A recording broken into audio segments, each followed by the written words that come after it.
Hi guys, this is Aru and here we are again at our 1-minute review of Father and Son Sailor. Let's go!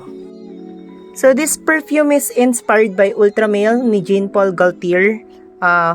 Budget friendly siya, parang bunsong kapatid na mas maangas pa so kuya yung amoy. So try na natin, let's go! Okay, try na natin spray.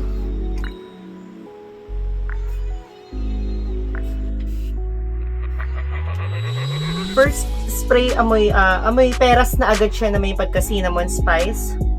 Iisipin mong perfume siya ng pambabae but bigla mong babawiin. Kasi ang bango. Tapos after niya, biglang papasok yung lavender and vanilla. Matamis siya. Parang pabango ng lalaking may tato. Pero marunong mag-alaga ng pusa. Medyo soft, warm, pero malakas yung dating. Okay, yung dry down niya naman, amoy amber siya, na mamahaling kahoy ulit. Katulad sa Debonair, amoy mamahaling kahoy, but this is like the sweet version ng kahoy na yun.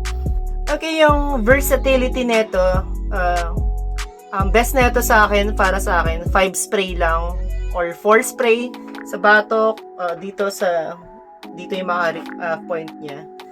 Tapos dito, isa. So, 4. Hindi ka pwedeng mag-overspray kasi sobrang loud ng opening niya. Masakit siya sa ilong, sa una, first, second. And, best to for date night. Basta mga gabi, malalamig na temperature. Like, pwede rin to sa office. Basta chill lang yung mga katabi nyo. Kasi, sobrang lakas ng amoy nito. Talagang nakakakuha ng attention. Parang, mapapatingin sila sa iyo sasabihin, sino to? Parang bad boy na may pagka soft boy energy. Ganon. Kaya try nyo na to. Best buy. Kahit i-blind buy nyo, panalo. Okay, anong oras na? Punta na ako sa bar. Let's go, date night.